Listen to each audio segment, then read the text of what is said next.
The further away we get from the early 2000s, the more I'm shocked how good we had it as players. Gaming was just in its adolescence at the time, which meant devs were now really starting to experiment with the hardware they had available. Thanks to the PS2's explosion in popularity, compared to its predecessor, and well, every other video game system ever sold, this was a generational gateway into an emerging hobby. Now that's not to say Sony didn't have Nintendo to thank for the foundations they laid, as they kept the industry afloat during the crash, but the electronics company almost deserves this runaway success. Kind of. What with Nintendo double-crossing them over the weird PlayStation hybrid that never made it to market. That and the fact that DVD was the new format of choice, which was adopted by the adult film industry, and if you look back, so was every other successful format. VHS, then DVD, and Blu-ray. But I won't go too deep into that as, you know, platforms don't like that stuff. This all leads to the topic of today's video though, I promise, as TimeSplitters might have not even been a thing without Sony's blessing. Sony was going for a kitchen sink approach when they launched the PS2, and the newly formed 3 Radical made it through the door in the last minute, with a bare bones shooter,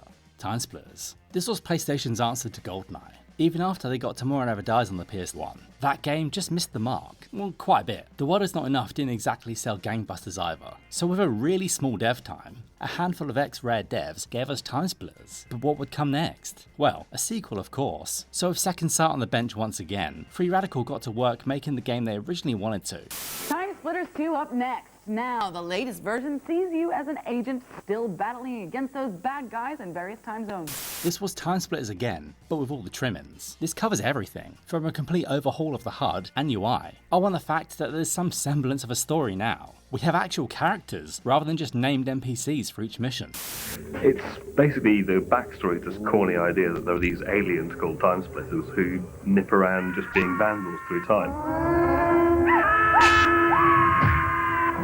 That allows us to have a lot of very different environments. Rather than being tied to one sort of specific genre and theme, we can just be as wacky as we want. And each mission in the story actually has objectives now that are a little bit more than just grabbing a bag and running back to the circle of safety. And in that first game, every level was just a repurposed multiplayer map, and in TimeSplitters 2, that isn't the case. This was a perfect sequel, in every which way, and thanks to the time it was developed in, this meant the devs could just roll into the next game. Okay, move out! Somehow it only took 2 years to get this game out as well, and because budgets weren't so insane, this meant devs had room to experiment, because back then a game didn't have to sell gangbusters to survive, or you know, become a live service and consume everything. Sure, they had to make some profit, but it wasn't a life or death situation like it feels now. With TimeSplitters having more of a cartoonesque art style, this meant that 3 Radical didn't have to render every last pore on each model, and there wasn't that strive for ultimate realism. And when it comes down to it, a lot of present games don't really have an identity anymore. They all kind of look the same, they're either really realistic, or they go for that Fortnite art style. Fortnite? Hold up. Fortnite's for kids, man. So I'll just harken back to my opening statement. We didn't know how good we had it back then. This also meant this game had a bunch of models to play with, which isn't quite the rogues gallery of Future Perfect, but there's so much to choose from here, with there literally being someone or something for everyone. Even those bloody monkeys if that suits you.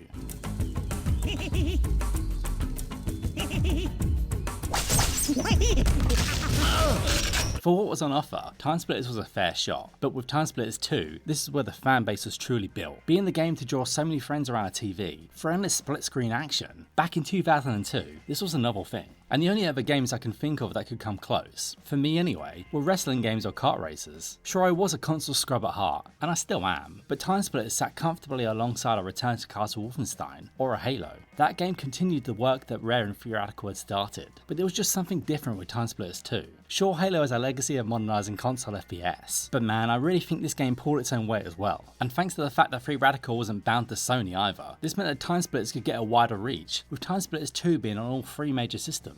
Well, eventually anyway, with idols dragging their feet when it came to the GameCube port for some reason. This just being one of the stories brought up by devs, with the hours upon hours of interviews out there, which only ever really gets a brief mention before they move on, and led to 3 Radical leaving idols for a much bigger publisher with Future Perfect. EA Games. Challenge everything. But landing on the GameCube must have felt like a homecoming for the devs. They broke away from the restrictive environment of Nintendo, and now they were back, but this time on their own terms, with a sequel to something that was all theirs, and a perfect complement to the Nintendo first party. For the many players that had stayed with Nintendo, there would also be a welcomed return to something familiar with the first level, but I'll get into that soon enough. As I mentioned when talking about TimeSplitters 1, these games were gone for quite a long time, until they dropped on the PSN marketplace all at once, and then a month or so later they had trophies, so it'd be rude not to get the platinum, right? So as I've done with the first game, I'm going to take a look back at this sequel, in a pseudo-retrospective type way, recounting what it was like to get the platinum, and well, spoilers, this time the challenges weren't that bad. Anyway, I'm Benroy, and if you can help me out, drop me a like or a sub, that'd be really appreciated. But enough of that, it's time to take a deep dive into the sequel that cemented the series, TimeSplitters 2. The list consists of 2 bronze trophies, 10 silver trophies, and 8 gold trophies. So unlike the first game in this trilogy, TimeSplitters 2 is a deeper game overall, which means there's more to play with when it comes to the trophy list, which is still quite a novelty for me when it comes to the PlayStation 2 era games. And at the time of writing, recording, and well, editing this video, older games in that neglected batch of classics are now being updated with trophies. No, the Phantom Menace might still not have a trophy list, but to really age this video, Star Wars Demolition recently got a list, so that must mean it's only a matter of time now before the Phantom Menace gets one too. As I mentioned before, the TimeSplitters games didn't initially have a list, but as soon as they did, and I survived the challenges in the first game, this game was truly a bucket list platinum for me. Getting the platinum in games isn't always something I go for. Normally I ever go the extra mile for the games I love, or ones that I've just put so many hours in, which are essentially podcast games at that point. You know, vehicles to keep my hands busy, as I work my way through a 4-hour sacred drop every Friday. So yeah, I do have the platinum in Horizon games in Days Gone, but they all served a purpose, whilst I really make a concerted effort to pop the platinum in Splinter Cell or the Mass Effect trilogies. And side note, am I the only person out there that likes Days Gone more than Horizon? I feel like Sony Bend were really done dirty. Deacon St. John deserves some love, but that's a tangent for another video. Anyway, back to TimeSplitters 2. There was no way I wasn't getting the platinum here. Aha! Crystal, I've got you right to go. Even though I was kind of prepared for what was to come, thanks to the challenges prior. But before that, beating the story was first up, and beating all 10 story missions on normal or higher will pop 7 silvers and 3 golds. And the difficulty aspect is key here, unlike the first game for the most part, as changing the difficulty in TimeSplitters 2 adds more objectives, rather than just changing the place of a bag. It also moves the end of a level in quite a few places, and playing on easy means you're missing out more often than not. Just looking at the Siberian Dam level for example, on easy, the level ends down at a dig site, past some labs that aren't even accessible. Though cranking up the difficulty by 1 notch not only makes the enemies more prevalent, but opens up this map quite a bit, with Cortez now needing to get to the top of the dam to end the mission. And if I'm being honest, anyone not playing on normal is cheating themselves out of a big part of this game. You really shouldn't cruise through this game on easy. TimeSplitters 2 also has a few miscellaneous trophies to collect before shifting off story mode, and these odd trophies littered here and there are essential for a robust trophy list, with one satisfying the fans of the stealth genre. Well, it gives them a taste anyway. This being the Leave No Evidence trophy. This gold will pop after beating any story level without triggering an alarm. Now, it's not quite like playing as Agent 47 or Sam Fisher, but in the 2020s, games with stealth options are really hard to come by. That, and it looks like Ubisoft are going to fall apart before we see whatever that Splinter Cell remake is. Pool Shark is a fun little silver to pop, as it requires Cortez to take the time out of his mission, go to O'Leary's, and pocket all the balls on the table. Nothing too taxing, but a game needs these sort of trophies.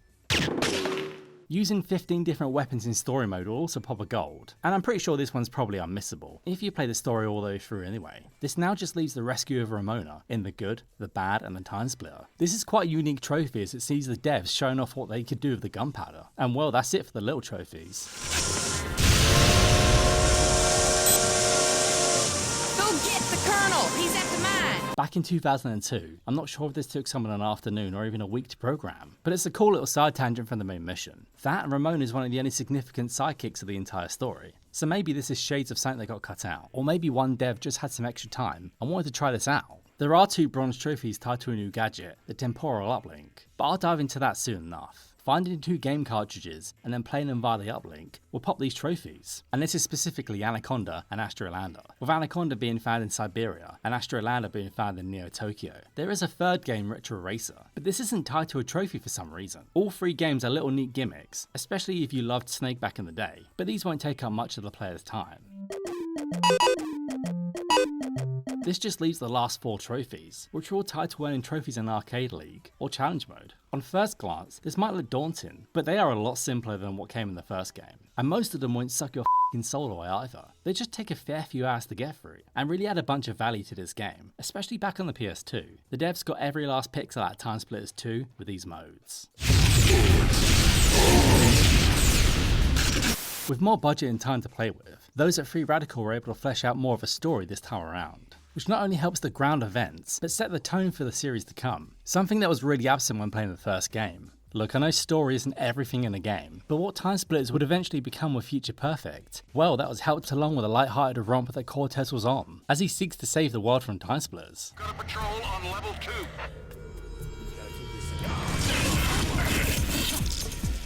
Incoming! On your right!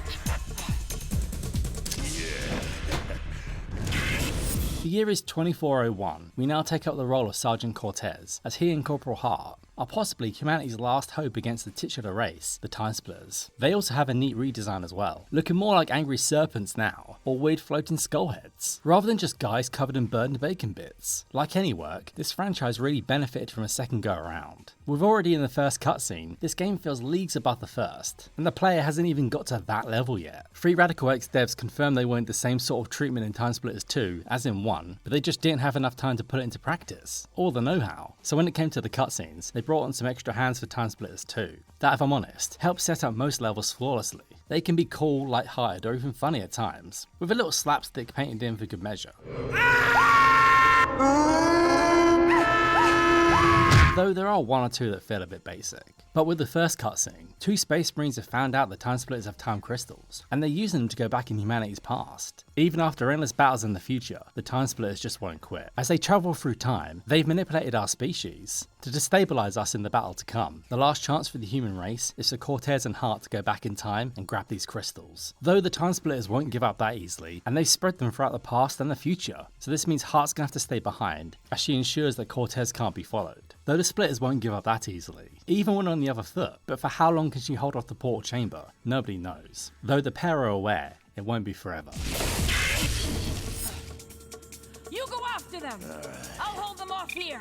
Jumping through the portal, Cortez finds himself in the 1990s, in Siberia, but he isn't quite himself. Much like a greedy corporation would seek to do, he takes on the mantle of another person from the current time. Though this makes sense here, rather than, a corporation trying to slap a shield onto a new character, taking a name they haven't earned, or any other MacGuffin.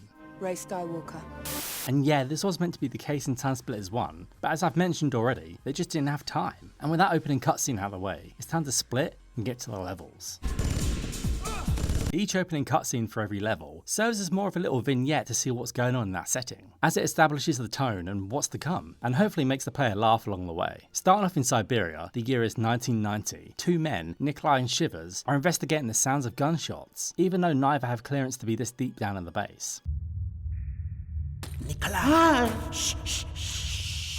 We shouldn't be in the research center without security clearance. This is a classic opening to any old school horror, with the soldier's flashlight not working as they come to a discoloured figure. With a single yell, it's clear that this person isn't quite human anymore. He is now one of the undead, and whilst this might be a great opening, I'm not sure if it spoils the payoff for what's to come. That's really my own critique for it, as even for the year 2002, the cinematography is on point, and you get a real sense of the time and place. After a chaotic opening, cut into an establishing shot of the dam, Cortez flies through a portal, before his first instance of Freaky Friday, just to make sure everyone knows what's going on, and why Cortez doesn't resemble his Vin Diesel looking self.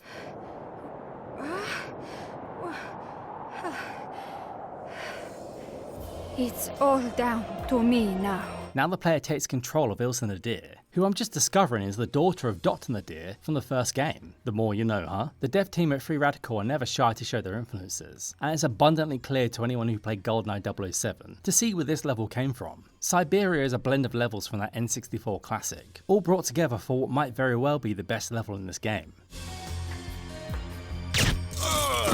Maybe even the series. And thanks to the devs, we now know this level took apparently half the dev time to make. I mean, it isn't hard to see why. What with the ability to go stealth, the cameras, varied enemy types and objects, Doak and the gang were really putting their best foot forward here, kicking off with a sniper rifle and silenced pistol. It's clear they were suggesting the way to play this level, but that doesn't mean you have to stick to stealth. Hell, I know a fair few people that hate stealth in their games, whereas I love it. Any game that lets me subdue or pop the heads of countless goons while skulking around a base is a winner in my books. Taking out the few initial guards in the first section can set the fate for the rest of this level. but as I always opt for the stealth option, this means some of the louder artillery can be saved for later. The objectives here are to deactivate the communications dish, investigate the secret dig-in site, retrieve the time crystal, destroy the biohazard container, and escape through the portal. On easy anyway. When bumped up to normal or hard, this first level makes TimeSplitters 1 really feel like an alpha. Getting to the top of the dam, burning all the evidence in file cabinets, restoring the power, not allowing the mutants to survive, and destroying a gunship are all extras that are just skipped over on easy. Playing on normal or hard bumps the enemy count up as well, so watch out for those bloody snipers at the top of the dam. And thanks to the snipers being silenced, means that you might not even know where the shots are coming from, but taking those fucked out is so satisfying. Because the power is out, this means we'll have to take the stairs. And again, blasting away guards, or popping off their heads in a stealth manner are both feasible ways to go. Getting through the tunnel at the top of the dam, whilst remaining stealthy can be a bit of a challenge, but spraying and praying won't alert the rest of the map anyway. The Soviet S-447 will make short work of any stragglers. After dealing with some excess steam pressure at 0%. It'd be all clear to head down the other side. But if you're like me, you're gonna forget to deactivate the bloody communications dish. So after sorting that out, it's time to take out a few more guards, cameras, and melons? I don't know why this remote base in Siberia has melons, but sure, I'll shoot them. Watching out for minigun turrets, it's time to switch the power back on and head deeper underground. That is, if the system disk is to hand. If not, a slight detour into the side rooms is required. This initiates a lockdown once again.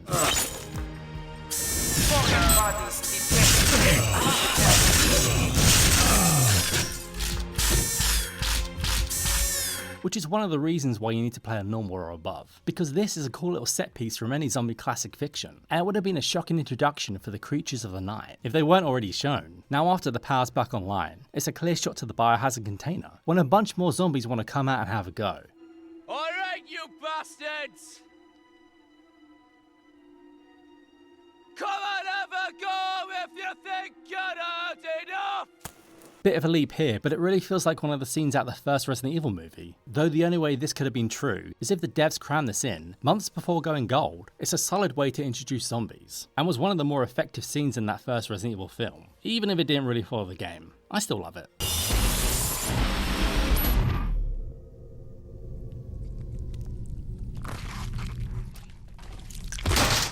Making use of the flamethrower is a solid option, but when you're fighting zombies, they're still going to come after you for a little bit of time, so I just prefer to blast their heads off. Even though this time around, it isn't totally necessary to shoot them in the head. The devs tweaked this enemy to make sure they won't keep coming forever. Headshots only is a little bit hardcore, but I'm sure this change was needed for more of the average player. Though I still wish most games would take a leaf out of that first game's book, by making a mode where zombies can only be killed by headshots or other blows to the head, just to really make them a threat. With the container destroyed, this is where it would all be over on easy. But now, it's time to grab the crystal and head up a lift to the top of the dam. Though heading back won't be like the prior game, there won't be time splitters all over the place. Not yet anyway, as mutants and more zombies litter the base. These also go after the few guards that are still alive, which adds a really chaotic nature to the escape, and again is quite ahead of its time. Because I don't know why I remember this, but just jump into The Last of Us. When you played that game, the infected and the human enemies never interacted, and it wasn't until the Left Behind DLC where they featured it for the first time. And I remember that even being a feature that they had this working finally. So it's quite funny that Free Radical had this going back in 2002.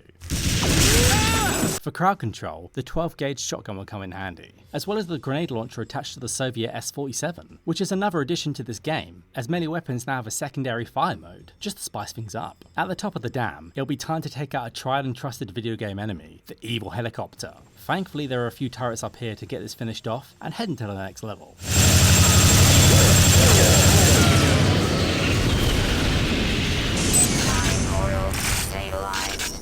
The second mission jumps back in time to Chicago in 1932, 1 year before Prohibition was ended, meaning that gangs who ran illegal booze were at the height of their power, and some could argue their greed was at a peak. And this led to how Big Tony got in trouble with the TimeSplitters, who just happened to be undercover in his organisation. It's not a bad next stop for Cortez, as Marco the Snitch waits nervously outside. What am I worried about? It's not me that's got to tell the boss. He can hear a struggling mob boss express his displeasure with the current situation. Big Tony knows that Jake Fenton is back, and wants him dead. I want that son of a... I want him dead, you hear me? Dead! Cutting to the hard-boiled ex-cop himself, this detective vows to take down Big Tony. Because I'm taking you down. It's a fine setup, especially for the period, but just one point I'd like to pick out. Not that continuity is the biggest priority in this franchise, but how did Big Tony get here from the 1930s? As he was put down in the Chinese restaurant in the 70s by Harry Tipper. These are questions that TimeSplitters 4 could have answered. Maybe this is Big Tony's dad or granddad or something like that, and they're all just called Big Tony? Who knows? Chicago sort of starts out similar to Siberia. By that you can snipe goons if you want. Fenton also has a silenced Luger for good measure. However, this mission is very different from Dam, being that it doesn't really have many open areas.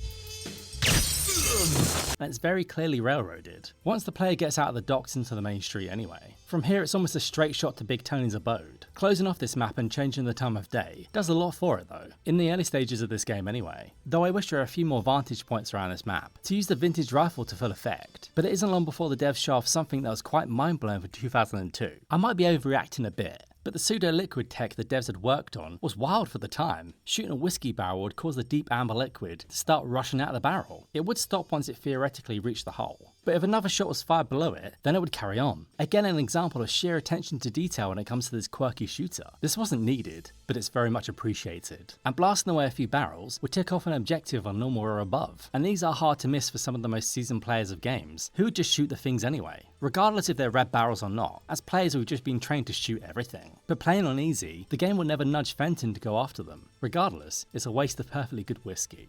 The rest of the mission requires Fenton to rendezvous with Marco the Snitch, then protecting him and grabbing the membership card, and of course eliminating Big Tony, all whilst grabbing the time crystal and getting through the portal. Unlike Siberia, Chicago doesn't change much on normal or hard, this being a small level and all that, but after speaking to Marco on the phone, Maybe at the newsstand down the main street.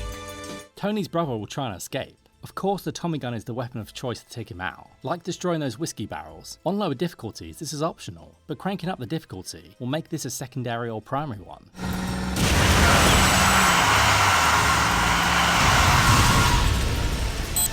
I'll also just mention here, I won't be covering every mission objective in detail, just ones tied to the Sacred Platinum. It's best to clear out the mobsters and play a bit of pool before talking to Marco. Fenton can even check the cash register for an extra level of interactivity. And just by describing this, it's clear how much more engaging the second level is compared to the prior game, even if the level design can be a bit basic at times, and almost resemble the town from TimeSplitters 1, but on a grander scale. Also having civilian NPCs goes a long way to make this level feel lived in, rather just a stage or a movie set or something like that. Unlike the escort challenge in the first game, protecting Marco isn't as stilted as Christy Malone. Come on, let's get inside. Even though you can tell a bunch of these guys are just spawning around the corner. They don't fall from the sky like in the first game. That did get a little ridiculous, though I do appreciate them for standing still so I can pop their heads off. Another slight difference in this level, once Marco gets back to the safe house, on easy the pass for the nightclub is on the table, though on normal or above, TNT will be there in its place. This means the player's gonna have to hunt around for a certain safe to blow its doors off.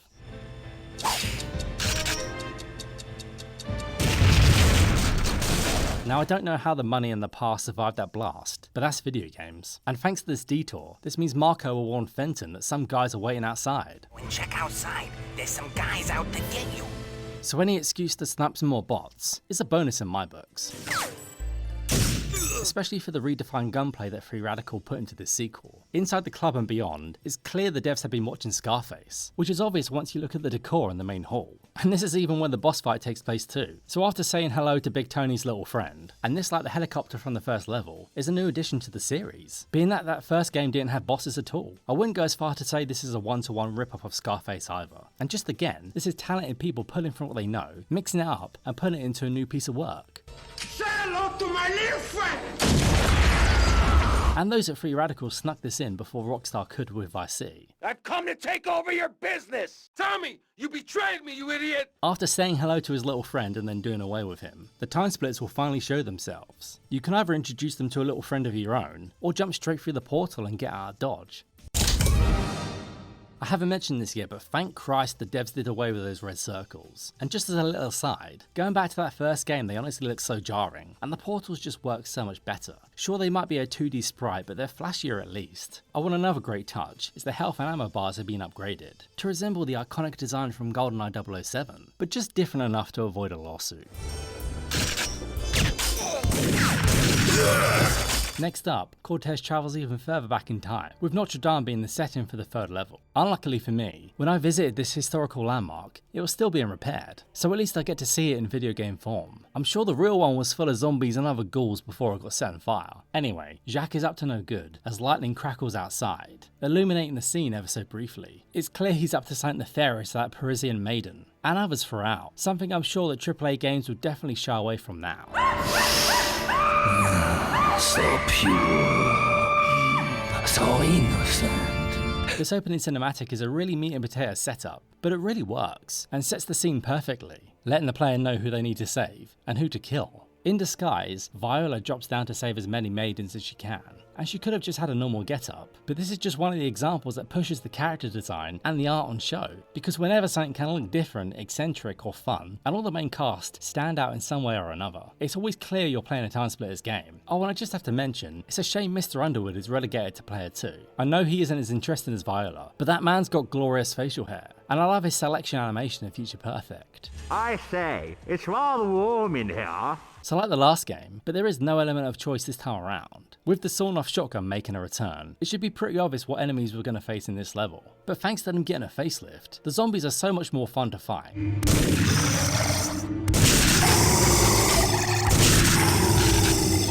Like in the first level, they can be transformed soldiers, or here they're sewer zombies, and then later crypt zombies. And there are a bunch more sprinkled throughout, and by the time you get to Future Perfect, there's a full bloody roster of them. The objectives are all pretty standard in this level, as Notre Dame doesn't really have any side paths for the player to take. And by starting off in the sewers, I'm sure this triggers some players, but it just means we get to see that awesome new slimy zombie. Rescue the maidens. Thank you. Retrieve the time crystal, kill the portal demon and Jacques are all objectives to be completed, but on normal, players are also going to have to help the hunchback save the final maiden. Oh, and of course, escaping through the portal is on the list, but I don't think I need to keep mentioning that. There's a really chilling feel to this level. And even though we have zombies again, these have a totally different feel to the science fiction inspired ones in Siberia, as you get more of a demonic possession feel here. Given off Explorer vibes, the player needs to trigger a few switches to get through the sewers, to get up to the crypt, and yes, you know those gits on the floor are going to get up as soon as you pull that lever. There's also some enemies that spawn in right in front of the player like in the first game, but I just see that as the TimeSplitters doing whatever they can behind the scenes, just to stop Cortez in his Viola disguise, though I can't condone the waste of good wine, as the barrier explodes and fire breaks out.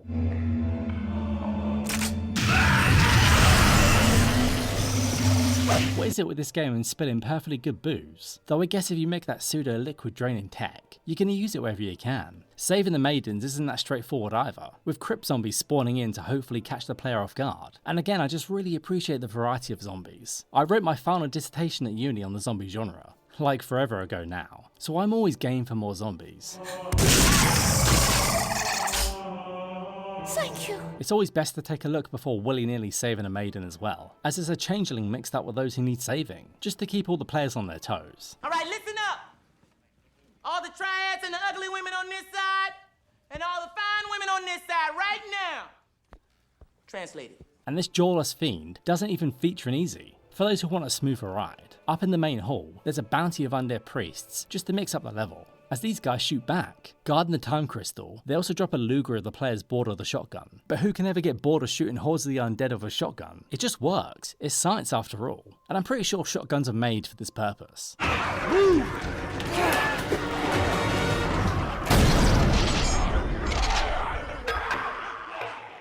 Though it should be mentioned that Lugers weren't actually a thing yet. It wouldn't be until 1902 that they were invented. Historical inaccuracy aside, we'll just blame it on the TimeSplitters. Saving the last maiden won't be as straightforward as the rest. But this time Viola gets a helping hand, courtesy of the hunchback and Notre Dame. This fight is best suited for dual wielding Lugers. Putting down those priests and popping off enough zombie heads will allow this mad shagger to escort the maiden to safety. Thank you very much. Come on, my dear, let's go. Little moments like this make it feel like everyone throughout time is working against the TimeSplitters. Though just when it looks like Viola is clear, in steps the portal demon, which was summoned by Jacques through a portal caused by the splitters. For the most part, this behemoth is pretty standard to take down, though that would be if there wasn't a bunch of zombie bastards lurking about. And up here, I get flashbacks to breaking more glass. Why does Free Radical love breaking glass so much? Making it to the roof, there'll be waves of undead priests, as well as TimeSplitters before we finally get to Jacques.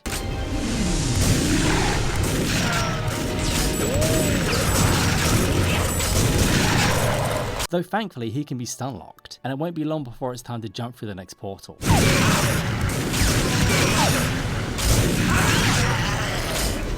Now it's time to jump forward in time and return to Planet X, as we catch Hank Nova crashing after a dogfight. Mayday, mayday, losing altitude!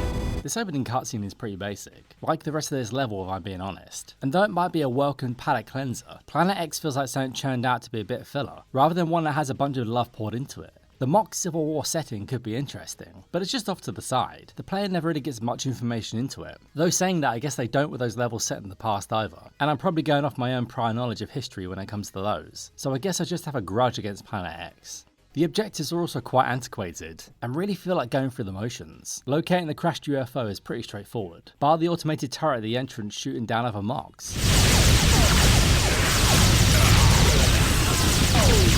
And on easy, this is where their level would end, making it super short, but on normal and higher, Hank needs to take a bit of a detour, through an underground passage to the UFO base. There is also a turret section before that to defend a beachhead, but as we know, turret sections are very 2000s, and I shouldn't hate on them that much, but it just feels out of place here. Maybe if it was on some sort of base, rather than just there in the middle of the area. Maybe I'm having flashbacks to that challenge mode in TimeSplitters 1. But going back to UFOs, they don't let up, with them attacking the player straight off the bat. It's a bit cheap, but it does go along with the cutscene. Unlike prior levels though, there's much more verticality here, matching Planet X in the first game. After a while it also just loops around, just to add a little bit more confusion. Alien flies can also be a hassle to deal with.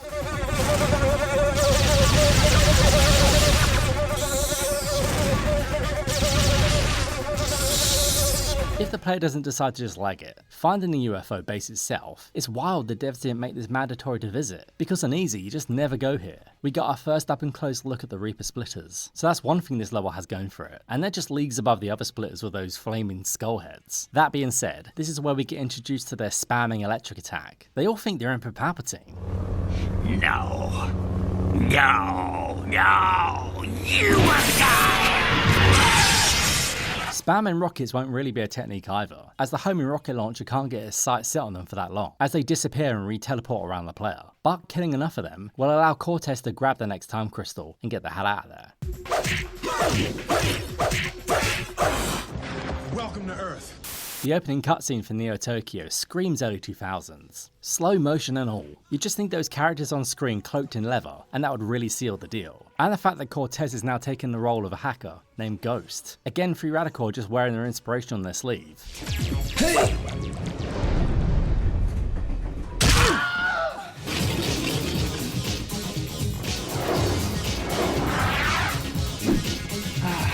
And that's not the only work that Free Radical takes inspiration from in this level, as Ridley Scott's Blade Runner also gets a nod to it, with a crosswalk that constantly says, "Now, cross, now," as well as some flying police cars. These are all just fun callbacks rather than rip-offs, I'd say, with the rest of Neon Tokyo not being a one-to-one copy and paste job. However, I think the devs were a bit ahead of their time by thinking we'd have cool things like flying cars in 2019. You know that futuristic year of 2019? Christ, that's so long ago now. Thankfully, this level has a lot more meat to it than Planet X, even though it's considerably smaller. Following the hacker to the research area is a welcome change of pace, especially for players who are fans of sneaking about in their video games. But I have seen people show a lot of hate for this level. Stealth isn't for everyone, I guess. And this is why we can't have good things. For the first objective, the temporal uplink comes into play majorly here, with it being essential to avoid lines of sight from cameras and other NPCs, as well as those flying police cars. Being spotted makes this level a real pain, and can lead to a game over. Once Ghost is in the base, deactivating the TimeSplitter machine and killing the gang leader are always on the table.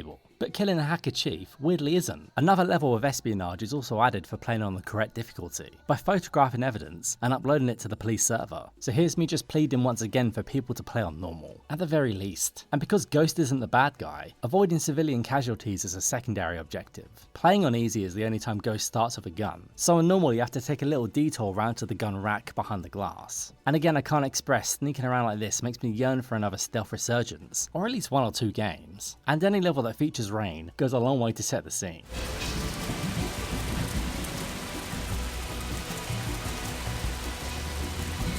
Making me feel like a real pro stealthsman as you trail the character you're meant to follow. Though on repeat playthroughs, the player knows where they need to go, so they could just negate this whole section and wait at the underground entrance. Getting to the entrance of the hacker lair, it's key not to rush as there are a few more cameras in Ghost's way, and they're handy to spy on the passcode. The player can now either go loud or continue their sneaking mission.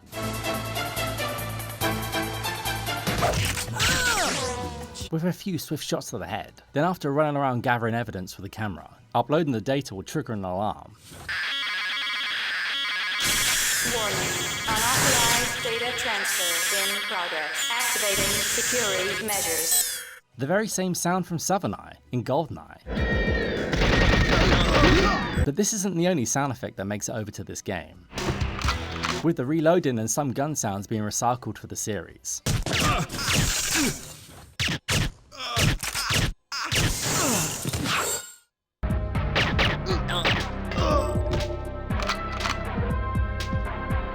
Which isn't really a complaint or anything, as sound effects are some of the most recycled things throughout film, TV and games. With the TimeSplitter that's being experimented on coming back to life, it's time to put it down for good, so it's best to grab the SPB-90 for this and the rest of the enemies as they rush into the base. Here's where the difficulties differentiate once again. With on easy, Sudoku is in the base trying to kill you, but on normal she's outside with a bunch more goons, so it makes killing her a bit more of a challenge, before grabbing the crystal and jumping through the next portal.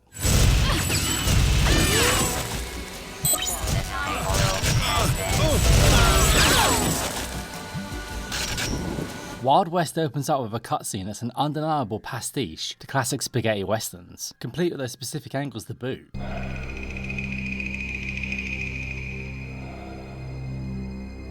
And again, just goes to show the range that this premise has, because in TimeSplitters, you can literally be anywhere at any time.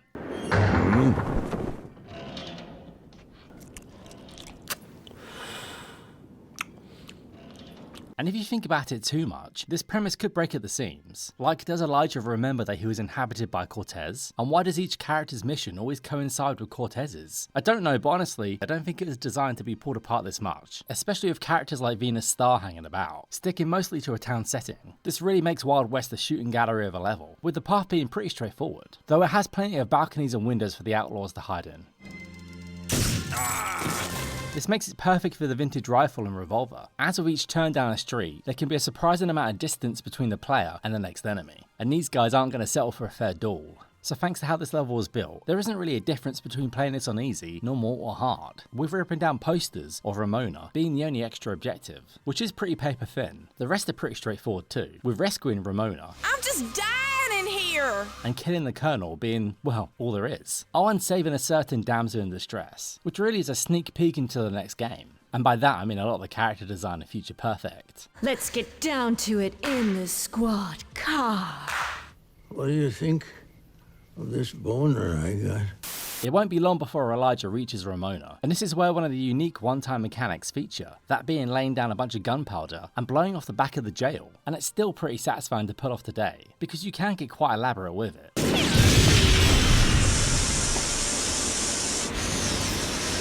Doing this will open up the next part of the level, so Elijah can move on and collect that bounty. Because this isn't the Colonel we all know and love. This one's less fried chicken and more Confederate army. Though being a bit of a history nerd, I couldn't help but notice that dates are a little bit off here. The American Civil War didn't start until 1861, which means the Colonel couldn't have deserted the Confederates. Not yet anyway, as Wild West is set in 1853. Apparently this level was meant to be set in 1890, but still this could have been a bit of a stretch, as the Civil War ended in 1865. Dr. Doak has gone on the record owning this mistake as well, as he said he was writing it from memory, rather than consulting the history books. Then again, if I was him, I would just blame it on the TimeSplitters, and just say they were messing with the timelines. This does make this the first level in the timeline, as no other level in history takes place before it, so that's something I guess. Saving Venus Star doesn't take much either. with Free Radical flexing their pseudo water tech once again. Though I'm pretty sure Venus could have slipped by this fire and carried on with her day. Then again, looking at the shape of her, maybe something would have got cooked. Why, thanks. Leaving the town would be time to dual-wield revolvers and take down the Colonel, but not before playing with a few minecarts. It's a real shame you can't ride them. Grabbing the crystal in the blocked-off mine will trigger a bit of a throwback, with Reaper Splitters now spawning in all over the shop. Just make sure you didn't miss any wanted posters like I did. Otherwise you have to go back through the level and find the bloody thing.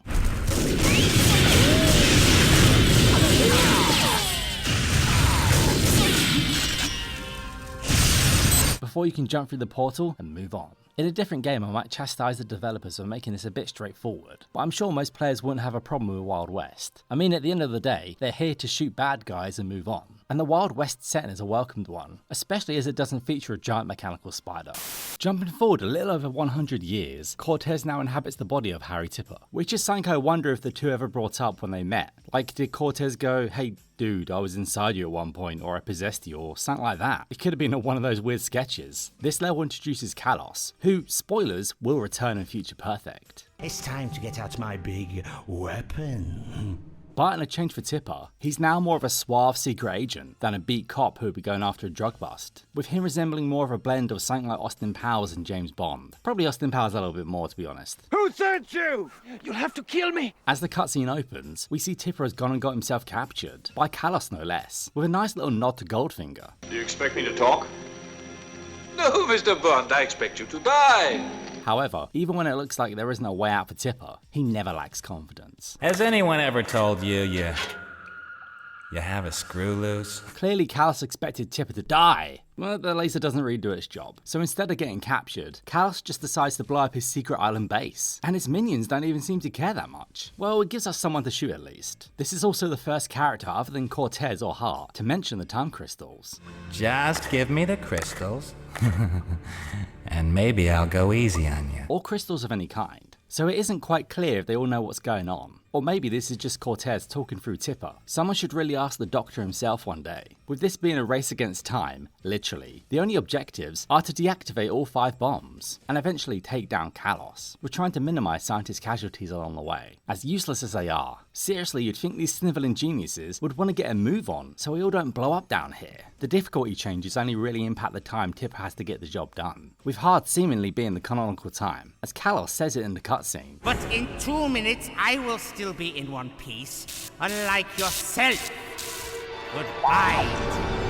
Hey, look, we can work this out. Thanks to the position that Tipper starts in, this level's a real scramble to get some ammo. Unlike the prior levels, extra ammo is a finite commodity, though accessing the Atom Smasher complex cameras can help save a few bullets. Thankfully, once each bomb is deactivated, the time goes up just slightly, to give the player some breathing room. The first few sections can be stealthed, but again it's just quite weird that these guys are patrolling around like nothing's happening, and they're not going to blow up in just a minute. Then progressing through the base, they get a little bit more trigger happy, as they try and kill the only guys that can stop the base from blowing up, following the trend of giving each level a minor gimmick for the player to deal with. Twisting a valve and putting out some fire with an extinguisher will be required to pass a massive bulkhead door. After this, the black suited elite guards become more frequent. They take a few more shots to put down, just to make the countdown that much more tense, but at least they drop the Soviet S-47 and the sniper rifle, just to mix up the combat.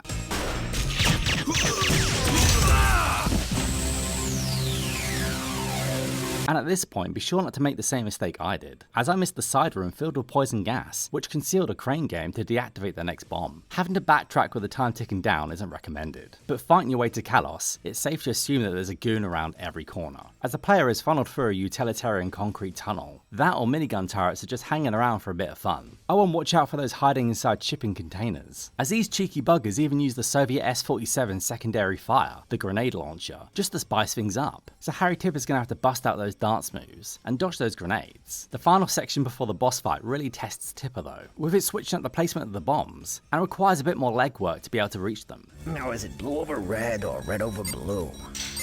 This of course depends on what difficulty you're playing on, because if you play on easy, it's almost a straight shot to Kalos, but in normal or above, you've got to deactivate some lasers before even getting to the bombs. Fighting Kalos is quite underwhelming though. But then again, Blofeld never really put up much of a fight either, though with his demise, or should I say defeat because he'll be back, now both the Scourge and Reaper Splitters will spawn in, which gives the sense this alien race is getting a little bit desperate, as this and the final level are the only ones where this happens. Flipping a few switches to turn on the reactor will finally bring this level to an end. And honestly, this is the first real difficulty spike in a while. God, especially on hard. Atom Smasher doesn't mess around, as that countdown timer means the player can't take a break and they have to keep pushing forward. Jumping back in time, it's time for Captain Ash to have his turn to save the human race. And here in this cutscene, he already has the time crystal. So just like Tipper, he's clearly aware of them. Aha! Crystal, I've got you right to go. But thanks to a stone golem, Ash will have to work a little harder to get this ancient treasure. Though this treasure has haunted Ash since he left the military, and he isn't about to give up on it yet, even with dark forces afoot. This time Captain Ash has traded the deserts of Egypt for the jungles of Guatemala, and thanks to a certain boulder later, it's clear the devs took inspiration from Raiders of the Lost Ark, rather than the Mummy.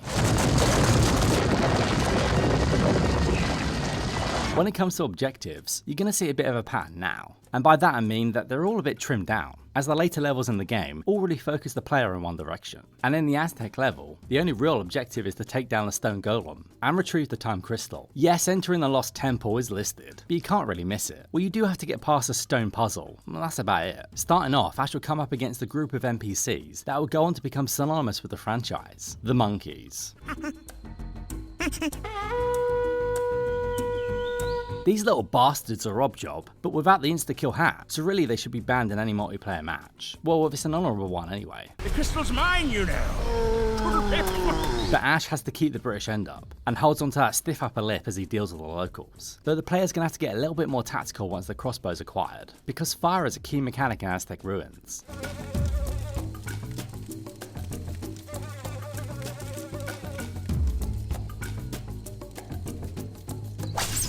They're essential to take down wooden golems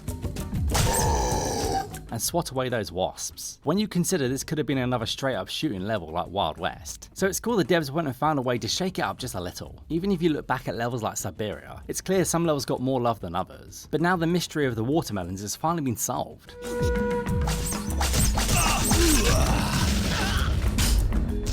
As monkeys try and use them to take Ash out, and for some reason they explode, but that's video games. A nice bonus is you can retrieve crossbow bolts from monkey corpses, with ammo being a premium in this level too. And playing for Aztec Ruins, it's clear this is just a repurposed multiplayer map, unlike others that have much more going on. Saying that, it is quite a shame that we don't see all the story maps in multiplayer, in some form or another. Down in the chamber below, fighting golems isn't that straightforward, cause if you shoot these things, it doesn't kill them. The monkeys and warriors still go down with a few bolts, but here stone defeats wood. Dropping them through trapdoors will get the job done for now, and does require some semblance of skill to get right. It's not just a case of leading these lumbering giants to the goal, so you probably have to try a few times. Playing on easy, this is where the level would end, but who would want to do that? Being careful not to end up like that side character in Indiana Jones. Aztec is one more puzzle for the player. Even with the temporal uplink to hand, I actually forgot how to deal with this one, but it should have been obvious when the vintage rifle is just right here. How do these weird faces shoot lasers at Captain Ash though? No idea, it's probably focused in the sunlight or something like that. Watching out for that boulder, Ash can now finally grab the crystal and deal with the golems for good, thanks to a conveniently placed grenade launcher.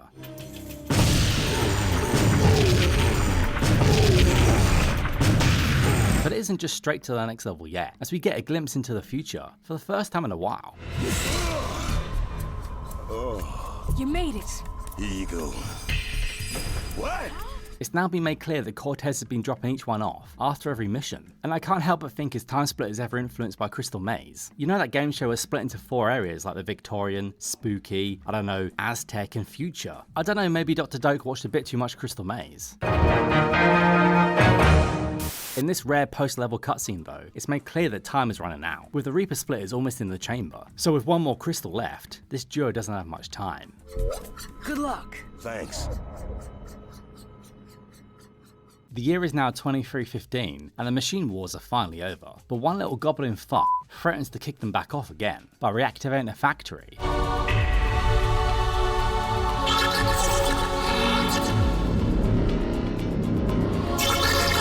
It's now up to Gretel to make sure this factory stays closed, but this time she's had a bit of an upgrade. I'm not quite sure what's the difference between the original and Mark II, but the new hood look is kinda cool, and Gretel's got to change it out once in a while. I mean, it has been almost 300 years since the last level she was in. Much like Aztec, this level is much more focused, with a few little branching paths for objectives and things like that. I can only guess this was one of the last missions to be made before the game was finished, and the devs just had to get this one out the door. Again, that's my guess anyway. That being said, Robotic Factory doesn't play around, and can become a bullet hell style level towards the end, thanks to a bunch of enemies spawning in all over the place, and this one wastes no time getting to it, with bolts bouncing all over the walls.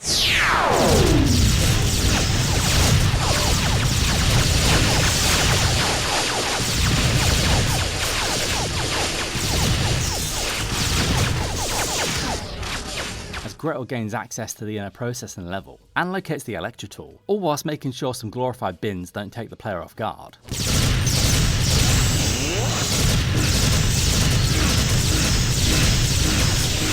That, and it looks like some of Callus's lasers have made it all the way to the future. Robot Factory is classic TimeSplitters through and through, with there almost being nowhere to hide.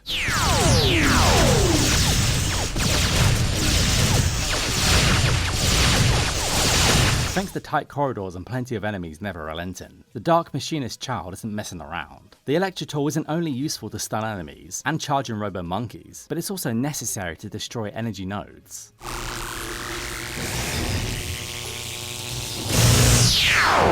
Though this can be a chore while a bunch of bots are trying to claw at Gretel's ankles. Seriously, it feels like someone's waiting for the player at every turn, and once you make that turn, a bunch of enemies have spawned in. Rail robots and a bunch of drones also mix things up, but thanks to their size, they can be a bit more of a pain to take out. Entering the wider areas, this only gets more intense, thanks to those kind fellas with homing rocket launchers entering the mix.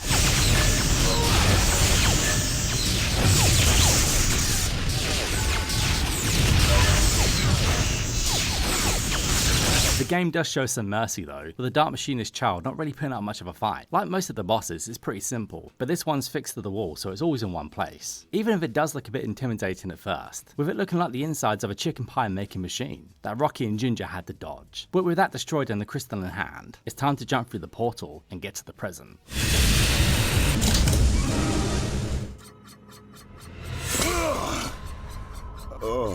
You made it! Here you go. Closing out the story, Cortez is finally back in the present with Corporal Hart, though it seems time has finally run out, as the Reaper splitters break into the main chamber. Disorientated from all the travelling and morphing into different souls, Corporal Hart steps in to save Cortez, and unfortunately, she meets her end.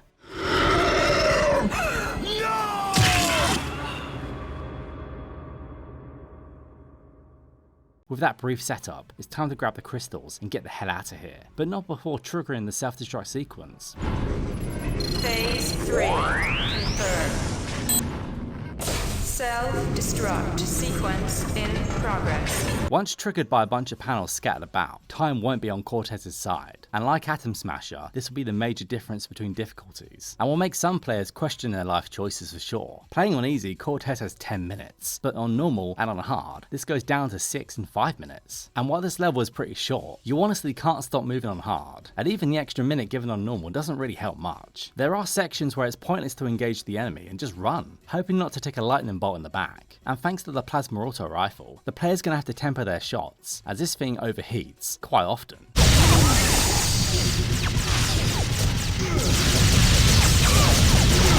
And you can't just wait for this thing to cool down, because there's nowhere to hide and you have to keep moving. The space station doesn't exactly have much room to maneuver either, especially once you're at the bottom of the lift, because you've got to grab the spacesuit anyway. Honestly, I grab this thing as soon as I can. Oh, and for good measure, a bunch of auto turrets also ruin this mission. But getting past all of that and the decompression chamber, it's now time to give me a bit of PTSD, as it's time for another turret sequence, which is just here to slow us all down, let's be honest.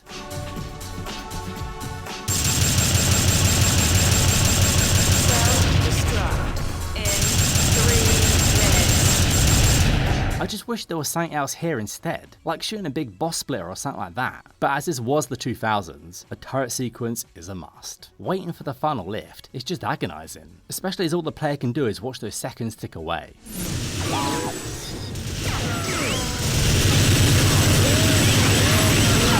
And I won't lie, it took me a fair few tries before I got through this in under 6 minutes. But with that, we see Cortez escape in the nick of time, as the space station behind him explodes. Now he just needs to get the crystals back to Earth and find the general. Or so he thinks.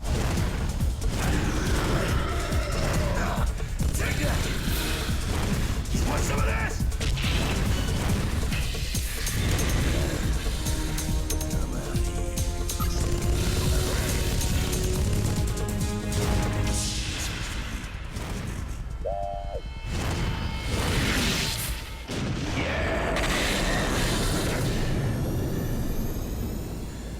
Time to get out of here.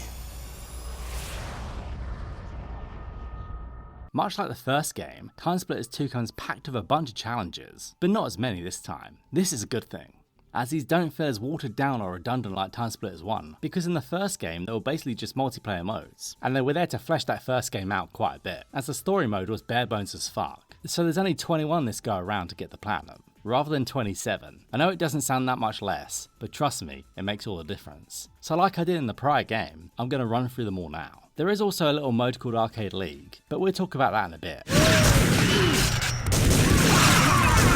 Even though there are less challenges in this game, that doesn't mean we get away from breaking glass, with the first set of 3 challenges being appropriately named Glass Smash. Taking up the role of a Russian soldier in Siberia, the mission here is to break all the windows of a grenade launcher, specifically the one attached to the Soviet S-47. Thankfully this one is pretty painless, and shouldn't take long to pop a gold. And speaking of trophies in this mode, I'm going to be referring to them quite a bit, not to confuse them with the trophies on the PlayStation level, but to avoid going back to challenges and replaying them, you might as well go for as many as you can, and sometimes even pop a few platinums. Breaking it through is the next challenge, and this is the same thing again, but with bricks. And it's much of the same, just swap the grenade launcher out for bricks.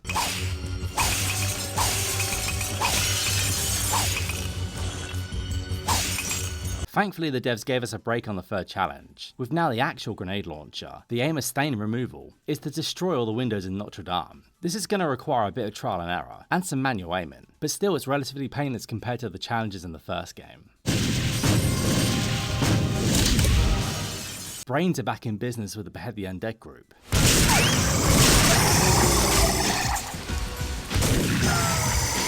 Set on the compound map, which could honestly be an extension of the archives in GoldenEye. This is a throwback to the zombie challenges from TimeSplitters 1. Though as I mentioned earlier in the video, thankfully this isn't as harsh due to the zombies being reworked. Even with the very same sawn-off shotgun, this one is much easier, even in a smaller area. You can just shoot the zombies anywhere and kill them, but if you don't go for headshots, you're going to get less points. Eventually I just offered myself up at the end, because I got the platinum in this challenge. Sure, this one could be harder, but I'd actually say the devs got this mode right this time around. And it's still shocking to me that this wasn't considered as a multiplayer mode, with Horde mode only being 6 years away with Gears of War 2, but bless the poor henchman, he never gets out alive.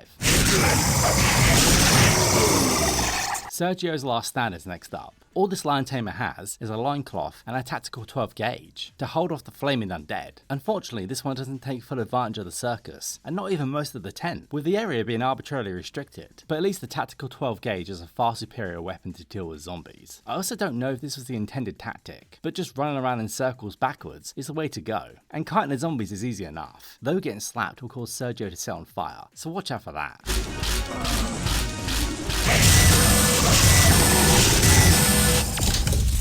It's Day of the Damned which will be the real challenge in this group. Set in the labs underneath the Siberian Dam, all Nikolai has to defend himself is his fists.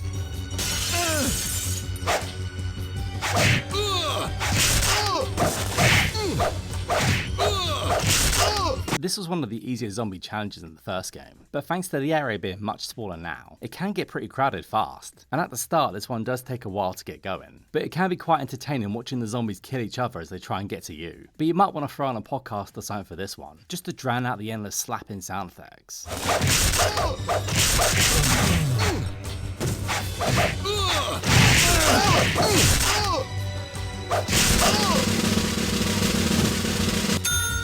Group 3 is something new entirely, as stealth wasn't in the first game, because the next 3 challenges revolve around stealth. So for anyone who wants to flex their stealth skills, well, these 3 challenges won't disappoint.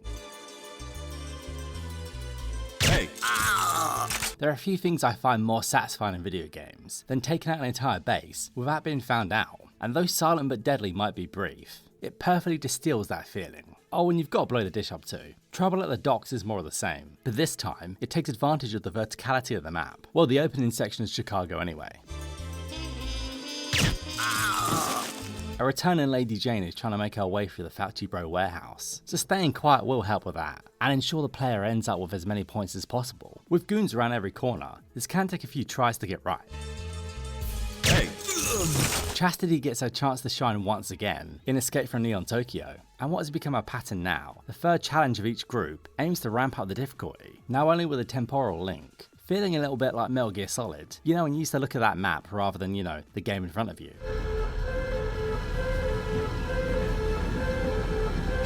I can't help feeling this challenge could have done with a few bots though, just to really mix things up.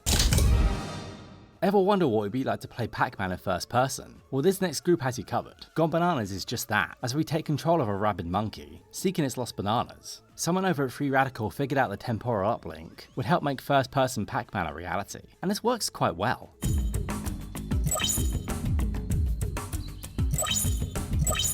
Monkey Business is more of the same, but this time with zombies.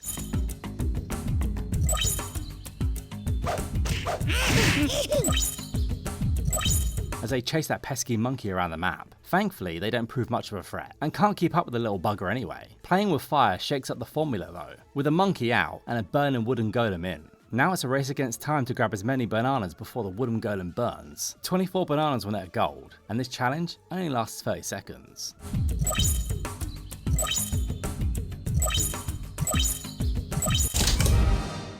The next group will test the player's skill with the dual analog sticks, and by that I mean their aim.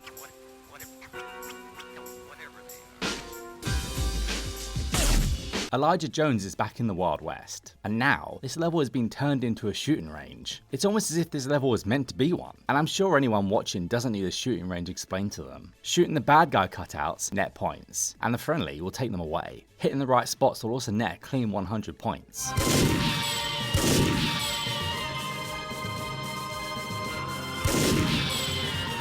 Fallout is the same again, but this time Marco's out for revenge, as he shoots his way through the Chicago streets.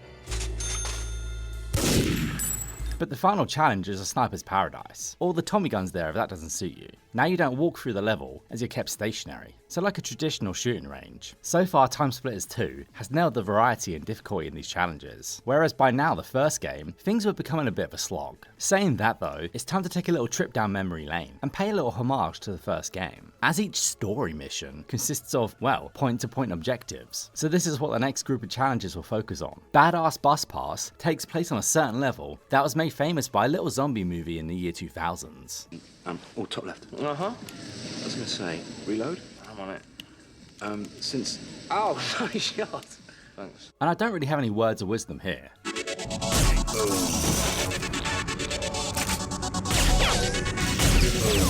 Just grab the big old brain and get back as fast as possible, because the Reaper Splitters don't mess around.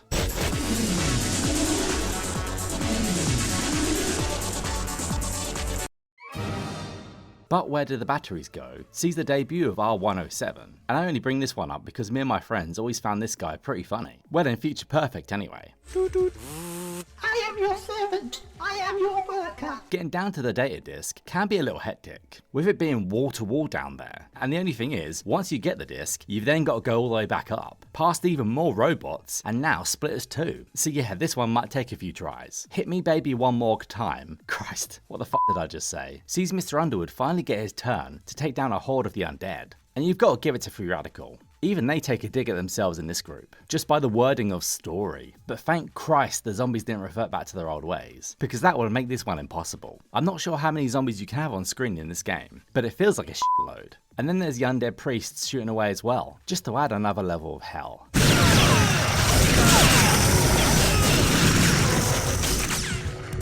After all that frantic rushing around, it's time to monkey around by taking a break and shooting some clay pigeons. Well, kind of, because the clay pigeons have been replaced by bloody monkeys. But even with that, this challenge is quite chilled, and to make this easier, run up to the balcony for a better vantage point. Monkey Mayhem sees Free Radical make use of their melon tech, and they're being carried by monkeys, but this time you can't shoot them. The final challenge, Dam Buster, is a nice little nod to a classic, with shooting monkeys being the aim once again. The said monkeys come flying at Sergeant Shock as he's armed with a minigun and plenty of rounds to play with. And that's it, after this challenge, you're all done. And this was nowhere as painful as the last challenge in the prior game. But there are still more trophies to get. Arcade League was a new addition to TimeSplitters with TimeSplitters 2. Made up of a bunch of scenarios over a bunch of the maps and modes. This basically simulates multiplayer, but without the humans, and a few added goals. So basically, this was challenge mode in the prior game, but with a new label on it. Modes like this were key in the pre-online era, to really squeeze every last penny out of a game. When you don't have 3 other mates crowded around your TV, this was a decent substitute. To have all this on one disc back in the day was quite cool, and it added a lot of value. The devs didn't need to put this mode back in, but they did, and they made it better. But they'll definitely add a few more hours onto your platinum journey. There are 3 leagues: Amateur, Honorary, and Elite. They feature 5 match sets, with 3 matches in each. Make sense? And there is no real need to cover each one in granular detail, unless this was a video game archive, or a walkthrough or something like that. And I know I've already gone into autistic detail so far, but I don't want this video to be like 2 hours long. But as these are tied to the overall platinum, I feel compelled to take a look at some of them, doubly so as they serve a way to talk about the classic arcade multiplayer. It's a real showcase of what's on offer here. The first match set is all about classic deathmatch, which some would say this is what TimeSplitters was made for. Combined with the cartoon-esque art style, this was the bedrock of the series. That and a fair few raunchy jokes that you just wouldn't see these days, and would probably offend someone online, but not on this channel. So I'm going to point to Halo as the game that got first-person shooting on the console right. But for the time, I'd argue TimeSplitters was up there as well. Yeah, I'm putting Free Radical up there with a legendary Bungie. Sure, it didn't have the same budget or reach, but for anyone that plays TimeSplitters, they just get it. And all this game needed was some killer weapons and a solid map design, and it had plenty of that. You can't take away from what the devs managed to achieve compared to their counterparts, and with so much to pull from thanks to the premise. There was no boundaries when it came to creativity either, because they had all of time and space to play with. So you could pick up a bunch of laser rifles and shoot some robots, grab a shotgun and take it to some zombies, or go to the Wild West and have a duel. The next set, Mode Madness, feels like a lucky dip, as it features regeneration, shrink, and vampire. Regeneration has everyone's health, well, regenerate after a while.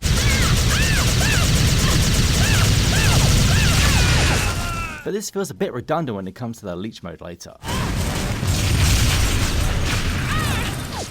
Shrink is deathmatch, but with a twist. The player in the lead stays normal size, whilst the rest shrink down, with last place being a tiny little fuck. Hey, look me! Ow! Ow! Hey, what are you doing? Ow.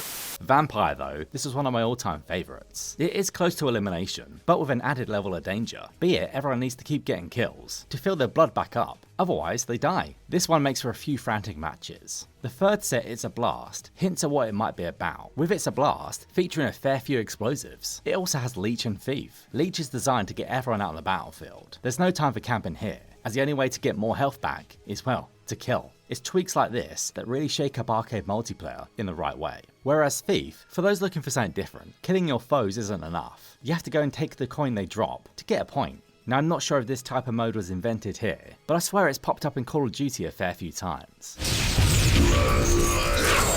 But things start to really get good with the fourth set. Too Hot to Handle introduces the virus mode, which I sunk a lot of time into over TimeSplitters 2 and Future Perfect. Without a doubt, this is the game mode me and my friends played the most. Think of it as a game of It, or Tag Over in America, and then add guns. One player or bot starts with the virus, and then they have to infect everyone else. Thankfully, this can be spotted with a handy green flame, and honestly, I want this mode in every online shooter. Hell, I almost want TimeSplitters to come back just for this mode, so I could play it endlessly, like I still do Left 4 Dead. The final set of Amateur League is all about teamwork, which makes the game a little less frantic, but it doesn't take away from what makes TimeSplitters work. Of course there is the standard deathmatch, but this also features zones, which is kind of like King of the Hill mode that we'd see in Gears of War a few years later. There are 4 zones, and the more you capture, the faster your points accumulate. Getting more makes the numbers go up faster. The final match of this league will be an assault mode, which is by far the most ambitious multiplayer mode. It depends on what side you're on and what map you're playing. This mode essentially boils down to take or destroy the point of interest, and then move on. Kind of like a tower defense in an arcade shooter. For this one, you seize the middle ground, then destroy the fuel supply, and finally, destroy the computers. This might sound simple, but there was nothing like this back on the PS2. It really elevated TimeSplitters above its contemporaries. Honorary League kicks off with a set named Maximus, and if you know your cinema, then you already know this is all about gladiator mode. Are you not entertained? To win this one, the player needs to obtain the mantle of gladiator, and then get killing, as the gladiator is the only one that can score points. The second series is all about being the last man, woman or thing standing. Elimination mode swaps out points for lives, and honestly, should have been called Last Stand, though it can add a new layer to arcade gameplay, as you get rewarded for surviving, not the most kills. In standard multiplayer anyway. Here in League, it's all about getting those kills fast. Burns and Bangs is the third set in Honorary League, and it can lead to the player becoming a bit of a pyromaniac, especially when melting those snowmen. But in the Chinese level, the gimmick will be rounding up Renegade Calamari, though Rocket Man changes up the formula just a bit. It's Sergio versus 10 Venus stars, and well, just listen to this.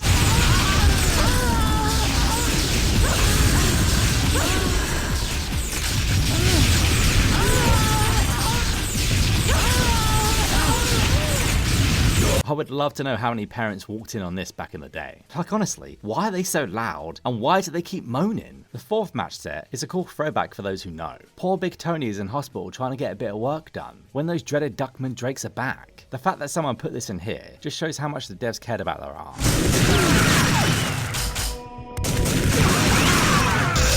Mr. Handy also rears his ugly hand, and this abomination needs to be put down, preferably with lead.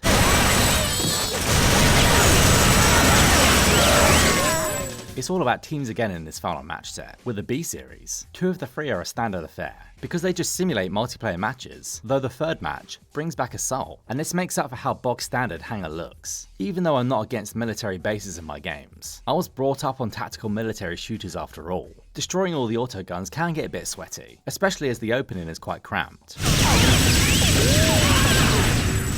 Though opening the hangar doors and destroying the barrels flies by, and I should probably note that friendly bots don't really do much. They're more cannon fodder than anything else. They soak up all the bullets while Kitten Celeste gets the job done. As for the Elite League, it continues to offer a fair few challenges, like putting Harry Tipper up against 10 Mary Beth Casey's, because look at the dude, he's a chick magnet. Then there is that team deathmatch with bricks only, as Nikki and Jinky go up against a bunch of crypt zombies. Personally, I'd rather slappers only. There's also going one-on-one with a stone golem on the site map, which is a bit more annoying than you think. This last league is mainly just a bunch of gimmicks, and most don't really put up a challenge, bar a few that are just annoying. It seems like Doak was having fun with the making of these though, especially when you look at the descriptions he wrote. Just look at Golden Fires for example. After the main story took place, Celeste and Jungle Queen basically battled it out for the attention of Harry Tipper, so how better to solve this issue than with a cat fight? You've got to love the early 2000s sometimes. Then there's Big Top Blowout, which is rockets only, though anything to kill Mr. Giggles. Fuck that dude. Mr. Giggles, wanna see my pocket? Ooh, yeah! Mr. Giggles, wanna see my pocket? Oh, and in the world of TimeSplitters, the scientists fight back, because unlike Half-Life, they're not going to be taken out by those guards, and it's a neat little reference. Rounding things off, Life tries to find a way in Aztec Dinosaur Hunter, which is also another reference, this time to Turok. You know that shooter with all the fog? Oh, and dinosaurs. Finally Dead Fraction as well, you know, another reference. Unfortunately, both Red Fraction and TimeSplitters would both be gobbled up by the Embracer Group, and we all know how that went. Weirdly enough, the platinum is pretty painless in TimeSplitters 2, compared to the first game in spoilers, Future Perfect, though Atom Smasher is a standout for its difficulty spike. On easy it's pretty, well, easy because of the time limit, but on normal and hard, the timer is hellish. Just a simple addition of a timer throws the gameplay loop out of whack, forcing the player to keep pushing, otherwise they're never going to deactivate those bombs. This is also the same for the final level as well, as Space Station is a real clusterfuck. And thanks to the time limit, each time I play, I honestly barely make it to the ship in time. So I guess the devs did their job here, you know, making the final level a challenge. But Arcade League and Challenge mode, they're a breeze. For the most part anyway, bar the odd challenge here and there. Thankfully you don't have to get golds in every single one. Otherwise, that would be a nightmare. The brick throwing levels are tedious, but it's so much more streamlined than the first game. I never want to go to Chinese and break glass ever again. Speaking of Chinese, Nicky Jinky Bricky is bloody frustrating, because aiming bricks is hell. It's hard enough to do to windows, let alone a bunch of crypt zombies. And when you've got none of the f***s throwing bricks at you too, god, that took a while.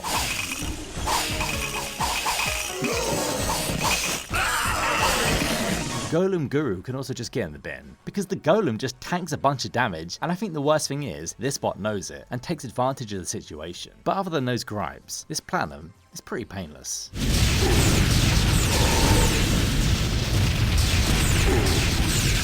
TimeSplitters 2 was a real game changer. Not only was it capitalizing on TimeSplitters, but it was capitalizing on GoldenEye, blending both of them together to make something brand new. And this time we got a pretty fleshed out story, with a proper mission structure and a bunch of objectives. It really is night and day playing TimeSplitters 2 after TimeSplitters 1. And really, this is an example of a perfect sequel. Well, I say that for TimeSplitters 2 in 2002, because when it came to Future Perfect, that game has legendary status. Those at Free Radical really cemented themselves as a new studio with this game. Their gamble leaving Rare to make something new really paid off. And I've just got to personally thank the devs as well. You gave me and my mates so many hours of entertainment. And even though GoldenEye was an old-timer, TimeSplitters 2 was a suitable replacement, especially for the PS2. And shouldn't be forgotten when we talk about all-time FPS console greats. Cause Halo gets its flowers quite a bit, but I feel like TimeSplitters needs a few more too. Even though this isn't some secret series that no one's played, TimeSplitters 2 sold well and reviewed well, in an era where devs could experiment and turn out games pretty fast. And it came from England, so there's that as well. It's got an extra bit of charm. And as for my next video, well, it'll be TimeSplitters Future Perfect. So thanks to anyone that's made it this far. I've not cut this one down yet, but I can tell it's going to be a long one. So if you have got this far, why not help a lad out and give me a like and maybe a sub? It really does help a lot, and I'd love to break 1,000 subs in 2025. Anyway, that's enough from me. I've been Benroy, and until the next video,